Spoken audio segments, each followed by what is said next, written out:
kakulangan at mga sitwasyong dumarating, patuloy kaming naglilingkod, patuloy sa paghatid ng napapanahong impormasyon, inspirasyon, lingap, pagmamalasakit at ang hindi nagbabagong mensahe ng pag-ibig ni Kristo sa pabago-bagong panahon sa pamamagitan ng radyo at makabagong teknolohiya. Patuloy kaming umaabot.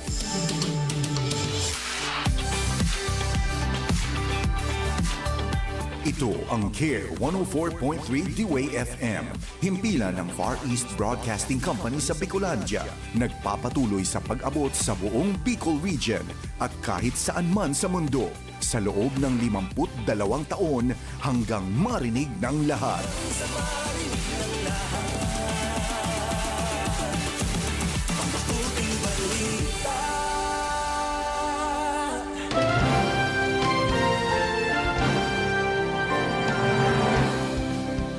Growing older isn't for the faint of heart. The physical challenges are self-evident, but sometimes we allow aging to steal the joy from our daily existence. We're tempted to indulge in self-pity. Perhaps we feel sidelined or overlooked at times, and we're tempted to withdraw from others, choosing isolation rather than engagement. Today on Insight for Living, Chuck Swindoll describes an elderly man who refused to let his age define his value. Caleb was a vibrant and influential leader well into his 80s. Chuck titled today's message, Strengthening Your Grip on Aging.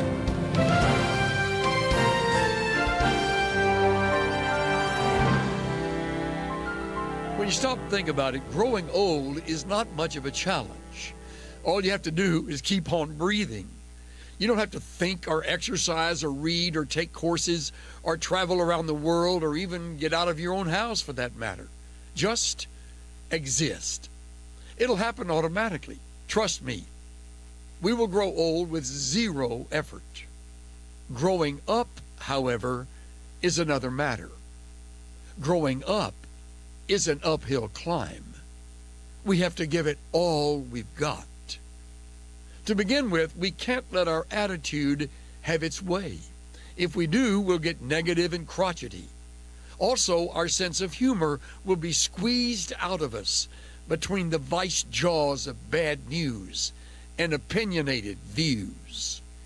We'll find all kinds of people our age who have opted for a granite face that reflects suspicion, discouragement, monotony, resentment, and a fear of risk.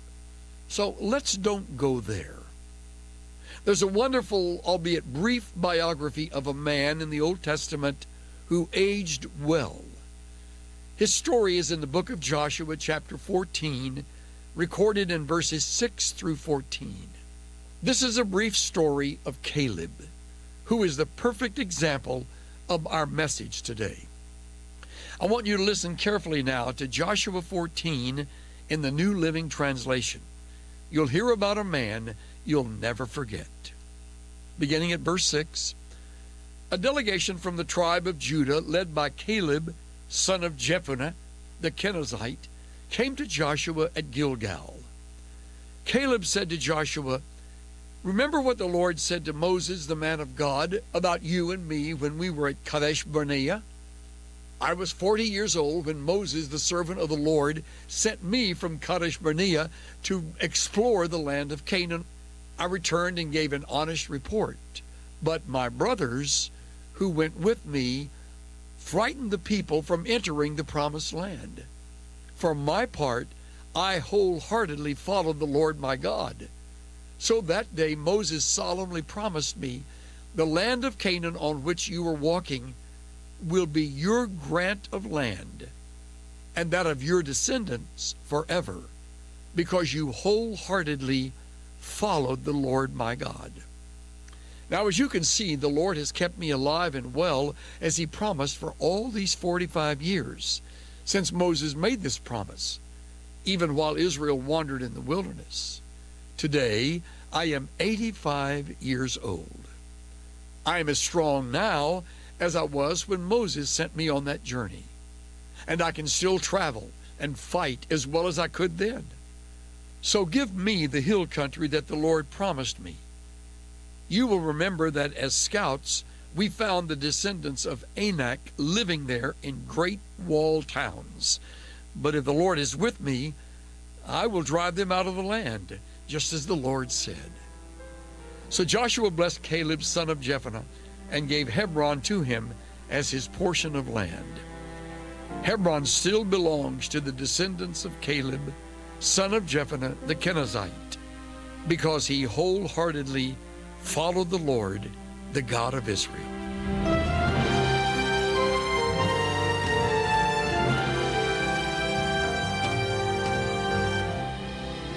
You're listening to Insight for Living. To dig deeper into today's topic on your own, be sure to purchase our Searching the Scriptures Bible Study Workbook by going to insight.org/workbooks. Chuck titled today's message, Strengthening Your Grip on Aging. We all are getting older. Today, I reached that epical moment in my life of 3 years shy of half a century. When I say it, I want to lay down and take a nap. It sounds like it's so old. But I looked at myself in the double-width mirror that we have at home this morning, and I realized I am really not the same man that I was 10, 15, 20 years ago. As a matter of fact, I have discovered when you get too old for pimples, you go right into wrinkles. That's sort of what follows. You know you're getting older when most of your dreams are reruns. I'm experiencing that these days. And the airline attendant offers you coffee, tea, or milk of magnesia. That's another way you know you're getting older. Someone wrote, you know you're getting older when you sit down in a rocking chair and you can't get it started. Or you read The Total Woman and you get sleepy. Everything hurts, and what doesn't hurt doesn't work. My favorite is you watch a pretty girl go by and the pacemaker makes the garage door go up.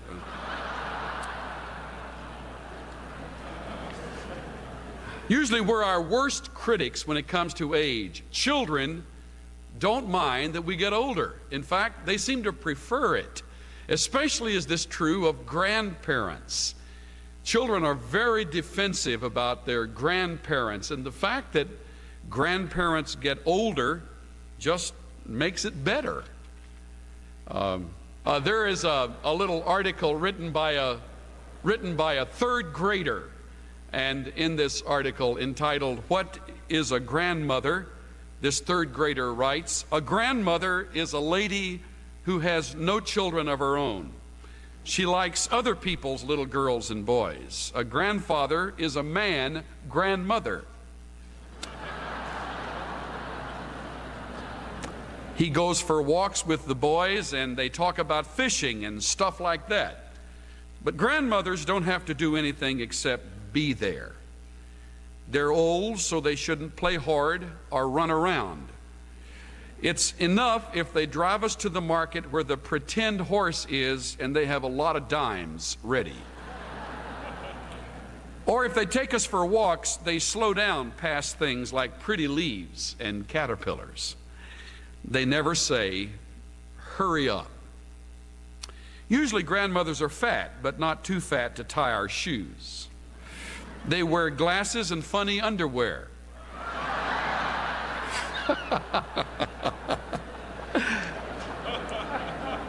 They can take their teeth and gums out.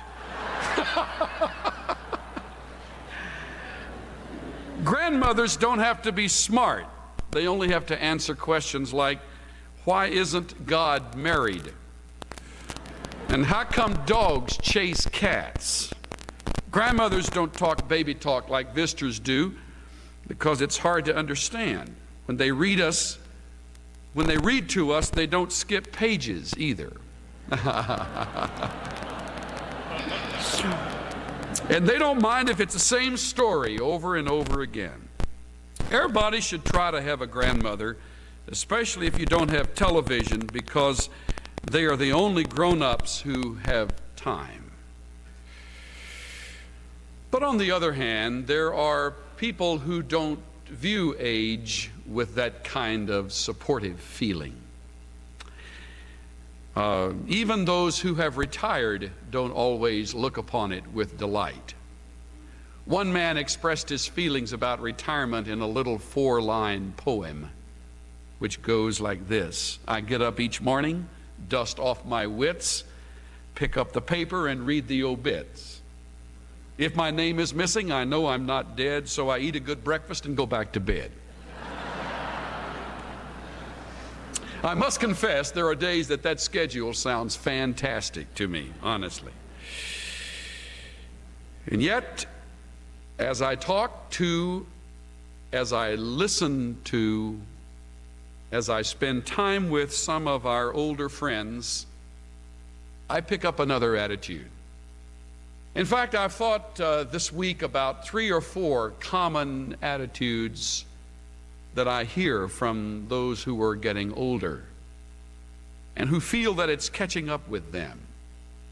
Especially those who are getting older and life seems to be dealing them a very poor hand.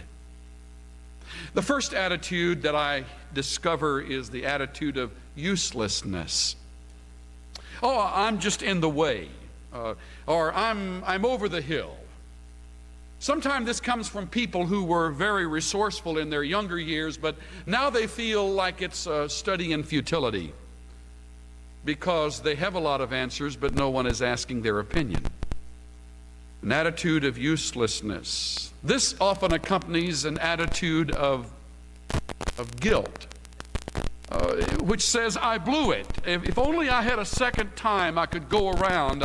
I would raise my family differently. I would treat my mate differently. Or I would have a different kind of job. Or if only I could do it again.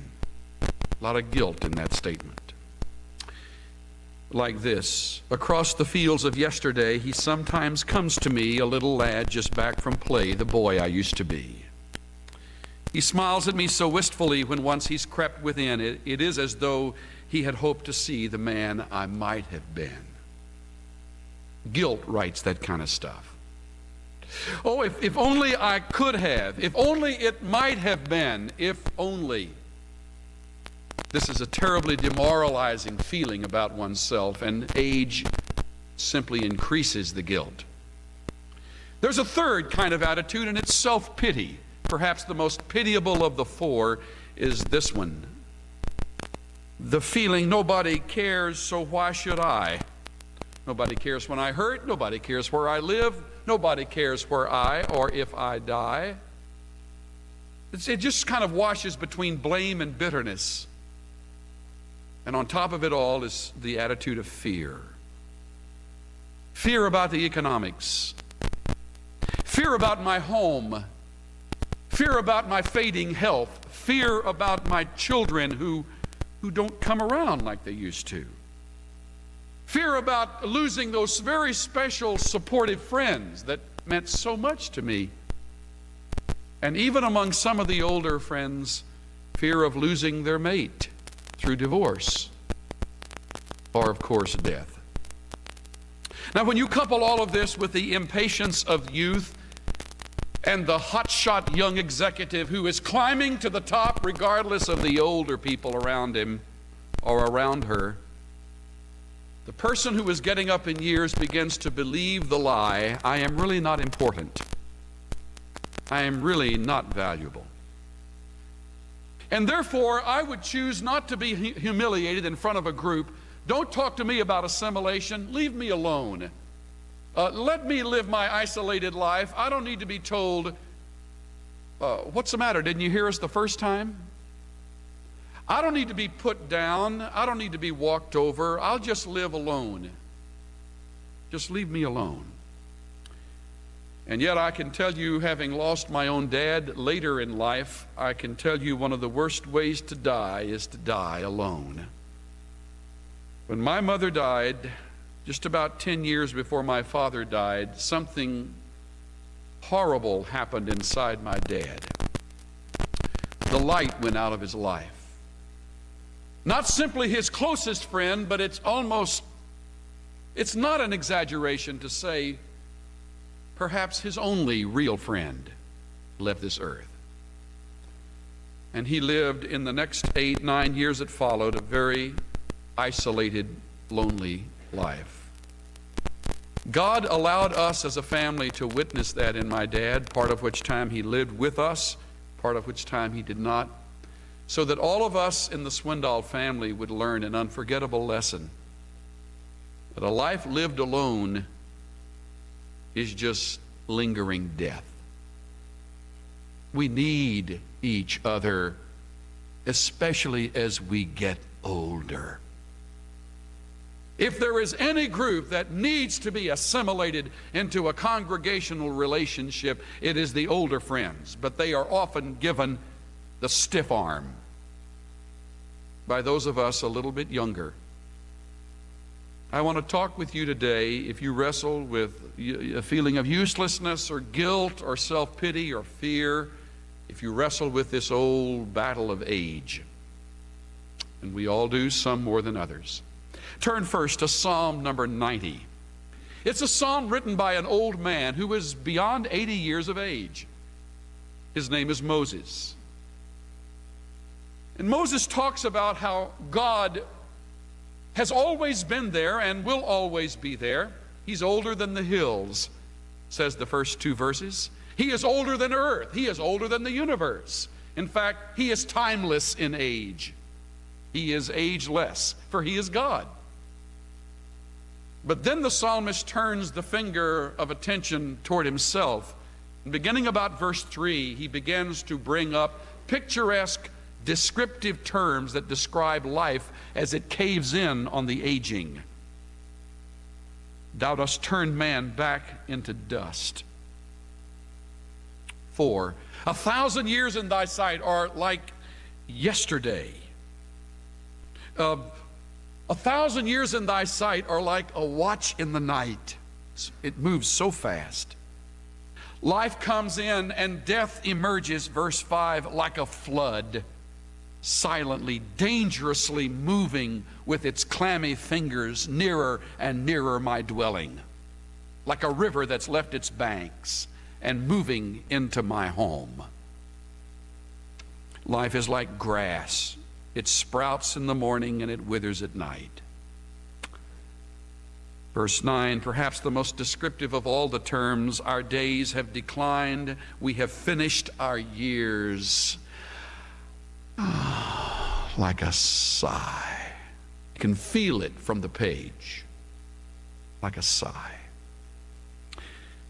Now, as for days of our life, they contain 70 years, and if we happen to be extra strong, 80 years, but soon it's gone and we fly away. So how do I live?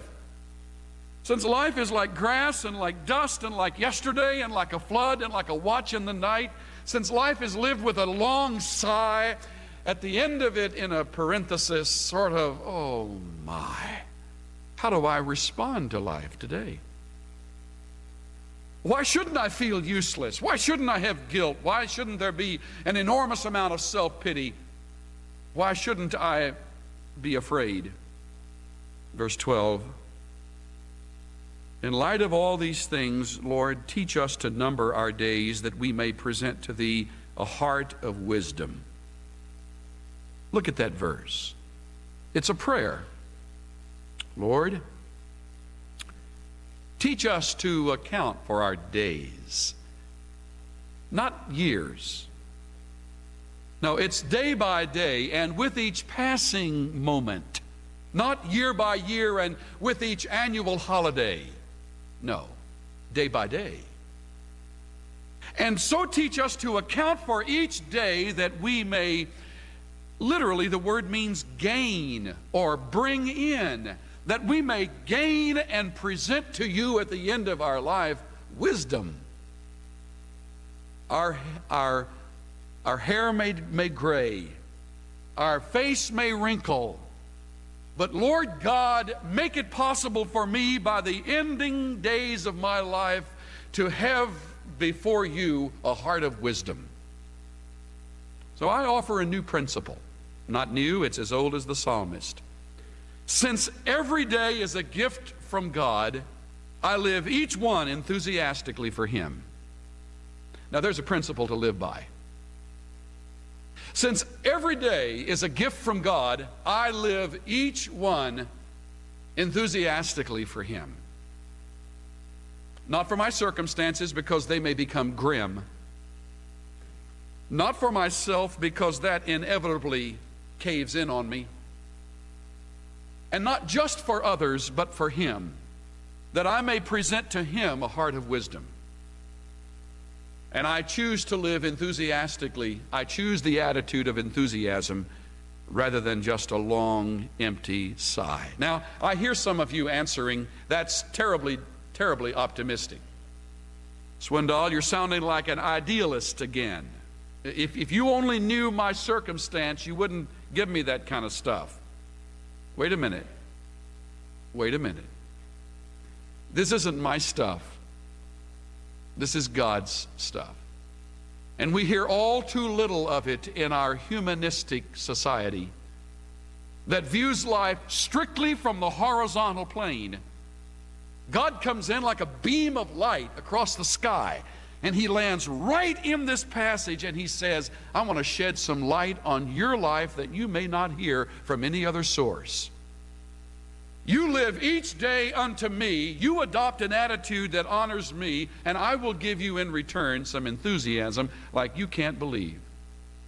I can assure you this truth that is in ideal form in verse 12 is modeled for us in the life of Caleb over in Joshua chapter 14. Let's turn back there now. Over in the Old Testament, we have a man who lived out the truth of that principle. And I want to tell you that if you're reaching some of these beautiful sunset years, some of those colorful twilight days in your life, you model for some of us still in the rat race of life a lifestyle and a wisdom that we need. If nobody else has told you lately, hear me today, we need you. God could do whatever He pleases with your life, and He sovereignly chooses to give you breath in your lungs and a heartbeat in your chest. He sovereignly graces this place with your presence. It comes from Him as a gift to us. You really haven't the right to live it unto yourself. Now, Caleb didn't, and the beautiful part of this whole story we're going to unveil for you briefly is that it incarnates the truth of Psalm 90, verse 12. An old seminary prof years ago used to say to us in the classroom, don't present an abstract truth and leave it there. Clothe it in human flesh. And he used to say with a big exclamation point at the end of his statement, incarnate the truth. I want to incarnate the truth of enthusiastic living with the life of Caleb in Joshua chapter 14. Now he looks at his life in three perspectives. All of us can, and all of us often do. His earlier years, verses 6 through 9. His middle years, 10 and 11. And finally his later years, 12, 13, and 14. Look at the earlier years in verse 6. The sons of Judah drew near to Joshua in Gilgal. Let me pause and remind you where we are. The land has been conquered. Oh, there are a few skirmishes yet to be finished, and there are a few enemies yet to be driven out. But the land is virtually under the flag of the Israelis. The Jews have now conquered Canaan. It's their new home. And Joshua was engaged in parceling the land, giving this tribe that much, and this tribe that much, and those tribes that part. And he's come to the tribe of Judah. And emerging from the ranks is an old man, 85 years young, whose name is Caleb. And he looks with those deep eyes into the face of Joshua, his contemporary, his friend, his fellow warrior.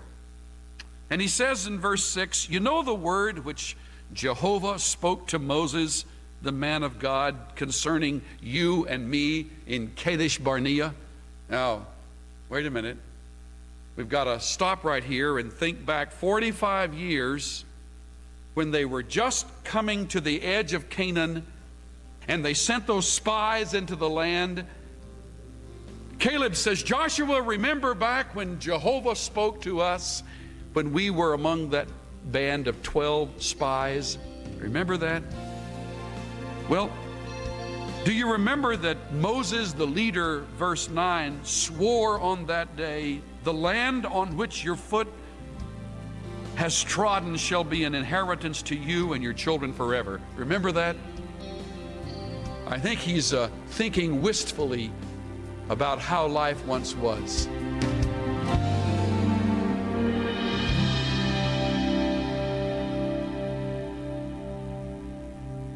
You're listening to the weekend edition of Insight for Living. Chuck Swindoll is laying a biblical foundation for his message called Strengthening Your Grip on Aging. It's message number 8 in his series titled Strengthening Your Grip, How to Be Grounded in a Chaotic World. In addition to these studies, Chuck has written a full-length book on this topic. It's a classic. You can purchase a copy by visiting our online store at insight.org/offer. Chuck's book addresses 16 different issues so that we learn to get a grip on essential things like stewarding our money, elevating our attitude, and navigating complicated family issues. To purchase Strengthening Your Grip, call 800-772-8888 or go to insight.org/offer.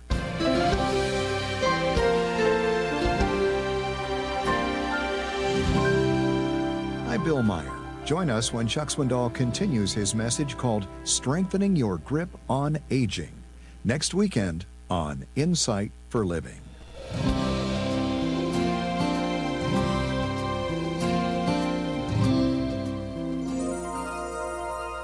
Ama naming Diyos, kami po ay lumalapit sa inyo ngayong araw na ito upang humingi ng kapatawaran at humingi ng gabay. Alam namin na sabi ninyo sa inyong salita, kawawa sila na nagsisitawag ng mabuti ay masama at ng masama ay mabuti. Ngunit yan mismo ang aming ginawa. Nawalan na po kami ng espiritual na pananaw at nabaligtad na namin ang tama at mali. Inaamin po namin na yinurakan namin ang tunay na katotohanan ng inyong salita at tinawag naming pakikipagpalitan ng kaalaman at paggalang sa paniniwala. Pinapayagan namin ang pagsamba sa Diyos-Diyosan at tinawag naming kalayaan at kalinangan ng pagsamba. Pinahintulutan namin ang relasyon ng magkatulad na kasarian at pakikiapid at tinawag naming karapatang maging totoo. Pinagsasamantalahan namin ang mga mahihirap at tinawag naming loto, huweteng at game shows. Pinabayaan namin ang mga dukha at nangangailangan at tinawag naming magsariling sikap. Ginagantimpalaan namin ang katamaran at tinawag naming pagkalinga sa kapwa. Hinayaan namin na pagtayuan ng bahay ng di aming pag-aari at tinawag naming mga botante at informal dwellers. Pinatay namin ang sanggol sa sinapupunan at tinawag naming karapatan ng kababaihan. Pinatay at linigpit namin ang mga kriminal at tinawag naming hustisya. Hinikayat na magkahiwa-hiwalay at mawasak ang pamilya at tinawag naming mga bagong bayani. Hinayaan na lang na umasa sa paghihirap ng iba at tinawag naming pasalubong. Hinayaan na walang disiplina at walang modo ang mga kabataan at tinawag naming makabagong pagpapalaki sa mga anak.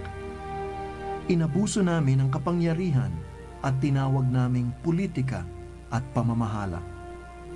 Ninakaw namin ang salapi ng mamamayan at tinawag naming progresibong ekonomiya. Pinagnanasahan namin ang pag-aari ng aming kapwa at tinawag naming ambisyon sa buhay. Sinira namin ang kalikasan at tinawag naming kabuhayan. Dinungisan namin ang aming paligid ng kalaswaan, kahalayan at kababuyan ng laman at tinawag naming kalayaan ng pagpapahayag ng damdamin. Pinagtatawanan namin ang karunungan ng aming mga ninuno at tinawag naming mga makabagong kaisipan. Siyasatin mo kami, O Diyos, at alamin mo ang aming puso. Subukin mo kami at alamin mo ang aming mga pag-iisip. At tignan mo kung may anumang lakad ng kasamaan sa amin at patnubayan mo kami sa daang walang hanggan. Linisin mo ang bawat pagkakasala at kami palayain mo. Gabayan at pagpalain mo po ang mga kalalakihan at kababaihang hinalal ng bayang Pilipino na inyong itinalaga na pamunuan at pagyamanin ang dakilang bansang Pilipinas. Bigyan niyo po sila ng karunungan at kalakasang mamuno, manindigan, magpasya at manguna sa amin na naaayon sa inyong layon para sa aming bansa at magbigay dangal sa inyong pangalan. Hinihiling namin ito sa ngalan ng inyong anak na aming Panginoon at tagapagligtas, si Hesukristo. Siya nawa.